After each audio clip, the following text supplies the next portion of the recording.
Okay, I'm not sure if a station is calling me or if out of the QSB a station has been in use on this frequency, but I'll listen carefully to see if I can get your call sign, otherwise I will QSY. This is Mike 0 Juliet Charlie Foxtrot, listening for a very quiet station on this frequency.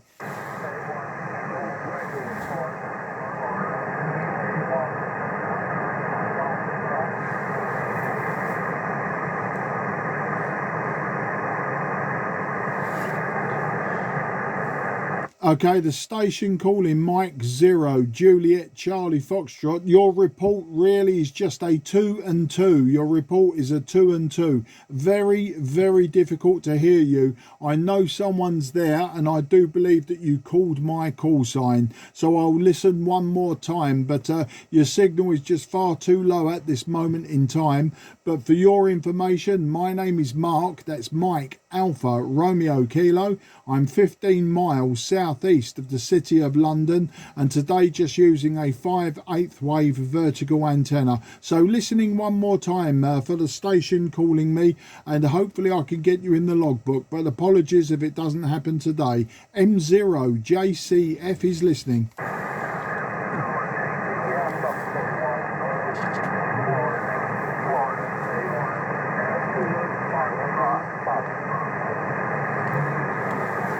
Okay, I've got the K1 ending Foxtrot, and we've worked before. The suffix sounds familiar, but then that's not impossible. That two people ending Foxtrot. That last transmission, you peaked about a 3 and 4. Very difficult conditions today across the Atlantic, but maybe in a short while the propagation will pick up in your direction.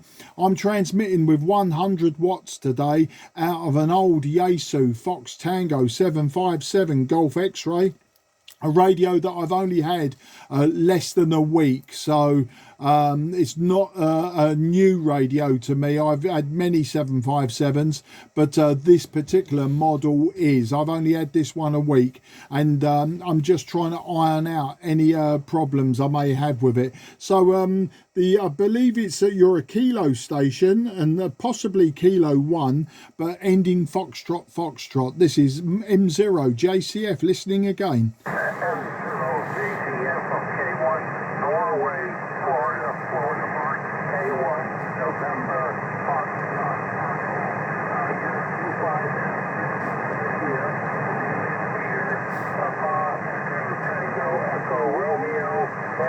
Southwest Connecticut, about 48 miles northeast of New York City, and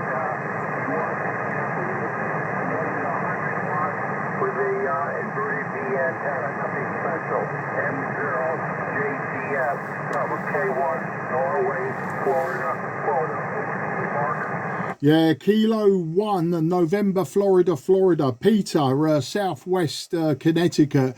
Got everything that you said there. And I believe that you were also using a vertical antenna or a simple antenna. And I think you said 100 watts. Yeah, that's what we've got here, Peter. But we've got you in the logbook at last. It was very, very difficult. It was hard work. But for my logbook, for that transmission, you peaked 5 and 3. So yeah, I think 12 meters and 10 meters, a little bit in a state of flux at the moment. The figures on paper show that we should really have good propagation, but it's just not working for me again. I think it's a combination of a simple antenna this side and an old radio. I mean, the radio's over 40 years old, and as I say, I've only had this radio less than a week, and just trying it out the last few days just to see how it performs before I take it all apart and start replacing things. I think in the receiver it's a common problem. The bandpass filter has some diodes, and they go leaky over time, and the filtering doesn't stay tight anymore, so it makes reception quite difficult. So that's the story, Peter. I'll give you some whiskey X-ray today. We've got lots of wind, lots of cloud clouds, and we've had a very light rain earlier. It's a miserable day here in the southeast of England, but not much else to report on that score. So back to you, Peter, and let's see if we can keep the QSO going. K1N FF, this is M0JCF. M0JCF from K1MFF. Very good, Mark. Yeah, well, the equipment here is old too. I wouldn't do anything with that transmitting quality. Don't do anything there because you're doing a fine job. As far as the receiving part goes, I can't answer that, but it does sound nice. I wouldn't change anything, quite frankly. Yeah, the WX here today is beautiful. Absolutely gorgeous. We've had such a long stretch of clouds and rain, about 11 days where it's kind of like you guys get there, but today it's beautiful, clear blue sky, and the temperatures have been rather mild this winter. We've only had 2 storms, so nothing really amount to anything. It's barely plowable, you might say. So I'm running unvertically here up about 20 feet or so. So anyway, I just put it up last week. I wanted something to go on 12 meters, and that's what I was playing. I'll see if you still M0JCF from K1MFF. You still coming, Mark? Yeah, K1NFF M0JCF. Yeah, propagation's in our favour there, Peter. It's working really well. I'd say you were probably peaking 5 and 5, and you was a fairly solid 5 and 4.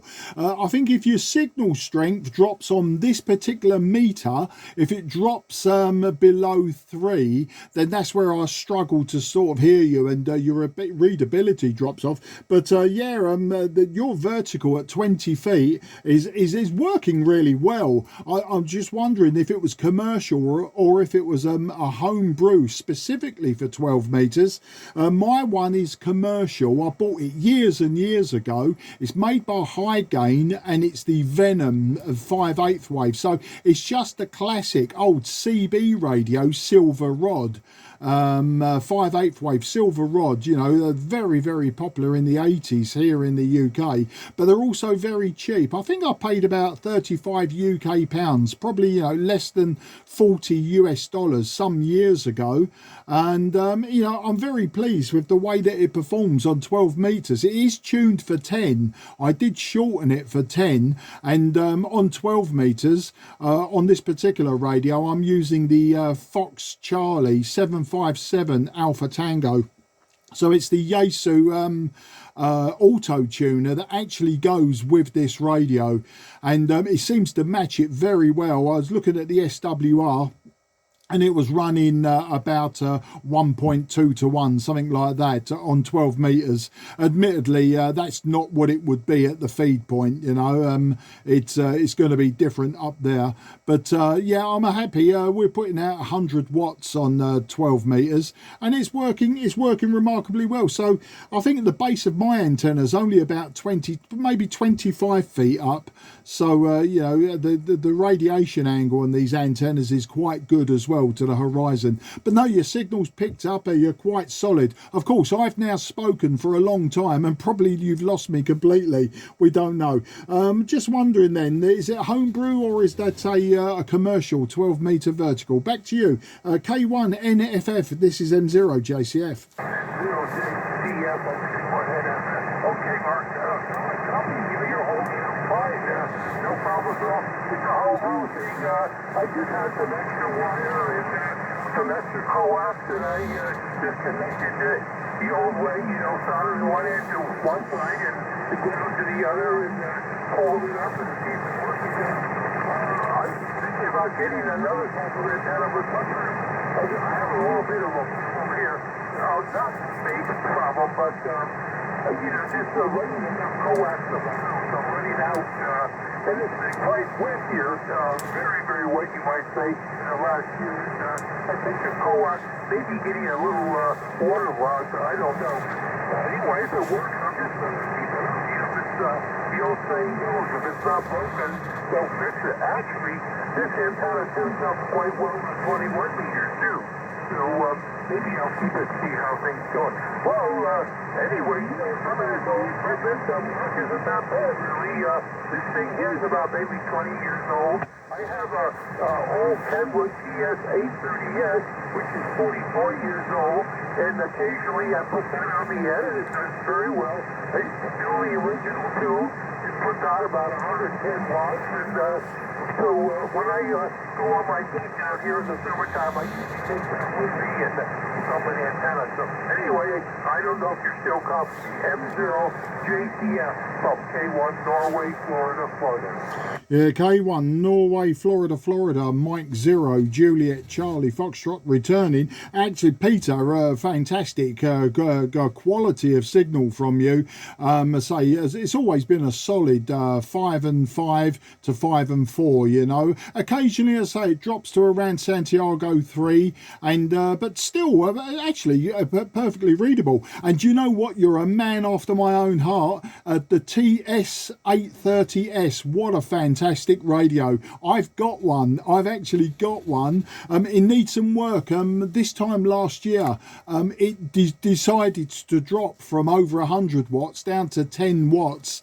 I'm not sure if it's a power supply issue to the final tubes, or if one of the tubes has packed up, or maybe we've lost a connection or something like that. I don't think it's serious, but I just haven't got round to looking at it yet. But I've got that with a Mike Charlie 50, an MC50 microphone, desk microphone.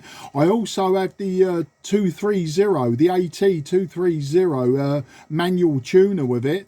And I also have the SM220 station monitor. You know, the oscilloscope that goes with it, and you can watch your waveform as you transmit, and you can wire it to the IF of the radio, and you can actually use it as quite a crude band scope.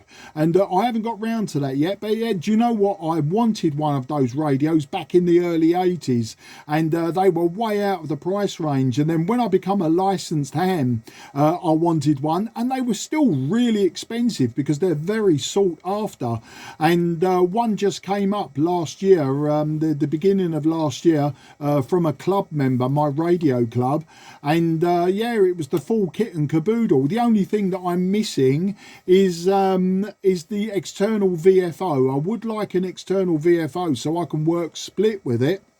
The power supply I'm not too fussed about, and the speaker, I do have an SP25 or SP30 speaker, something like that. So it's not the original speaker for that radio, but it is a Kenwood Trio speaker. If you check my QRZ page, you'll see that old radios is where I'm about. I do have an IC 7300 and a few other modern radios, but you know, I love the old radios, and I know sometimes they can be hard work. They're very easy to drive, but they can be hard work, especially on receive in this, you know, in the noisy environments that we now have. And of course, everyone's running high power, and of course it causes QRM, especially from adjacent channels. So yeah, but I like to work at it, and I like to give myself a hard time. There you go. K1 NFF. This is M0 JCF. M0 JCF from K1 NFF. Very good, Mark. Wow, you did everything for that radio. I just got the I had to get another high on my headset for it. The microphone cable came apart, and I'm in the process of trying to put that back together. It's the same you have with this mic, but I love the old days when you had to keep the grid and dip the blade, keep the rolling coils.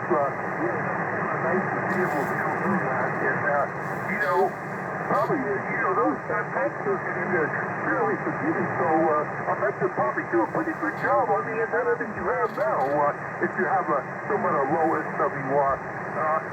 Mine is pretty good shape, but I saw on EM it's about $756, and what you have is probably worth over $1,000 with all the equipment that you have with it, but there is a demand for it. I guess some people want them, but it's the modern 7300s which are capturing the market today. I like the audio sounding on that ICOM. Now also the 756 Pro has a nice audio in it. It's always the Kenwood 830S. So anyway, actually you're coming up, Mark. You're about a 5.6 or 5.7 now, so maybe the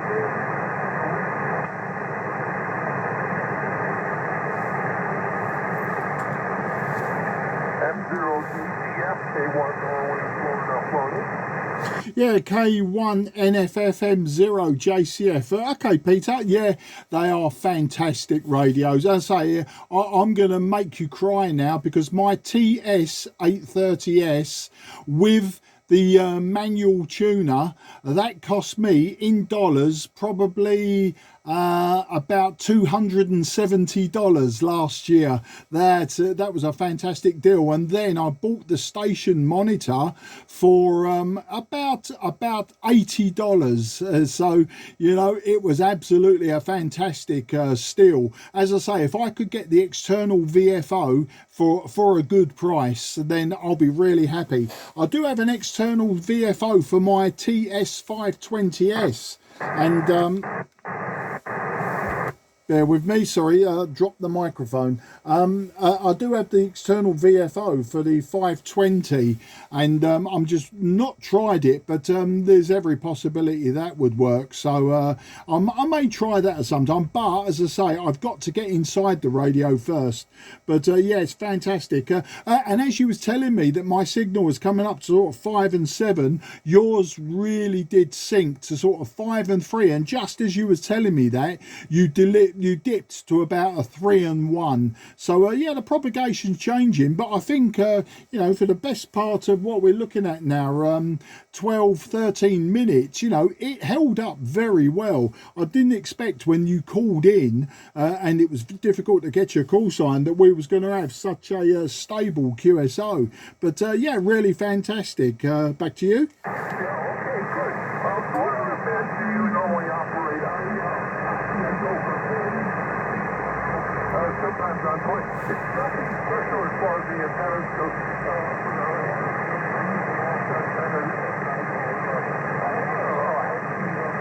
About 3 or 4 or 5 years ago,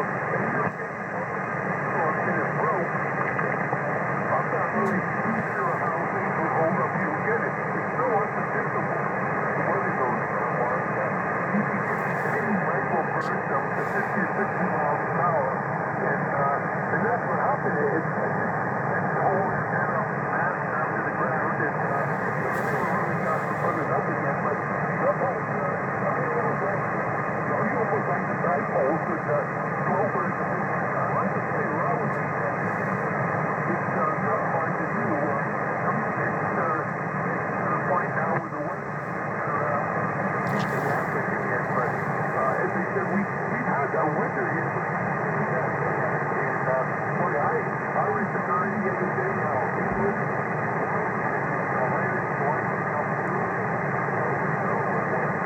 You go so far west, it's up to California. They're getting so much rain.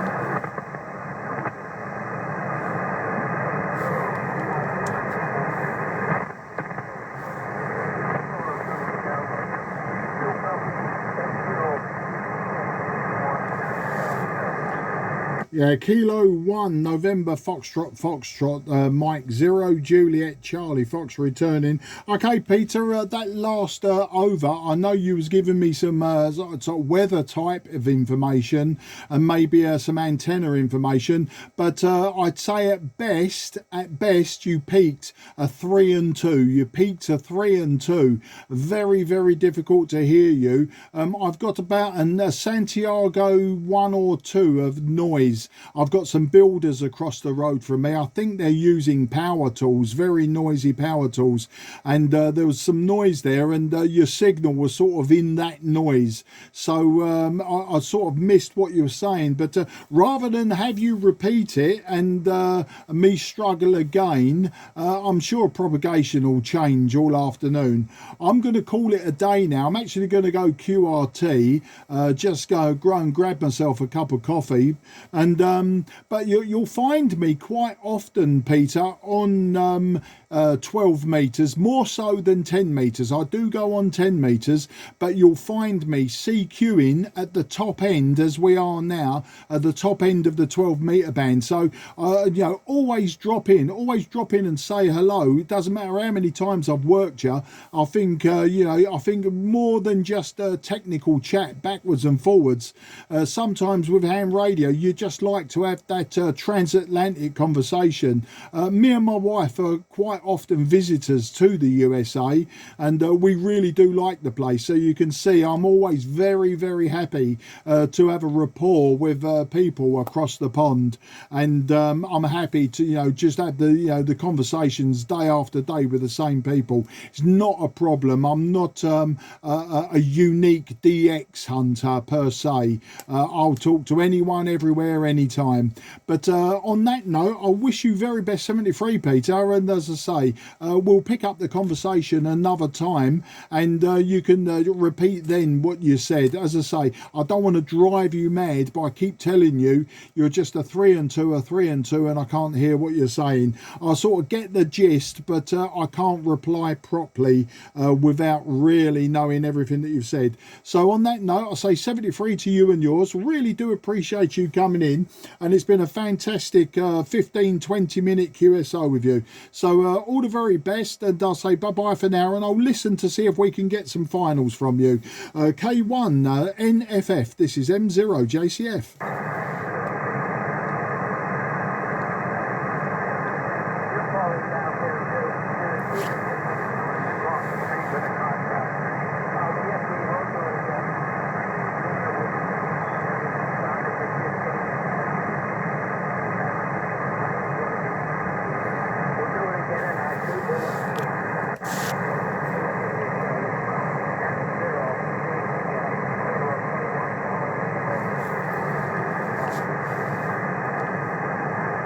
Okay, Peter, I just about heard that sign off. Yeah, really weak to me now. Best you was a Santiago 2. Best you was Santiago 2, but your readability never really come above 3 or 4. All the very best in 73. Look forward to the next time. Mike 0, Juliet, Charlie, Foxtrot, southeast of England is going QRT. This frequency is clear for use. The frequency is clear for use.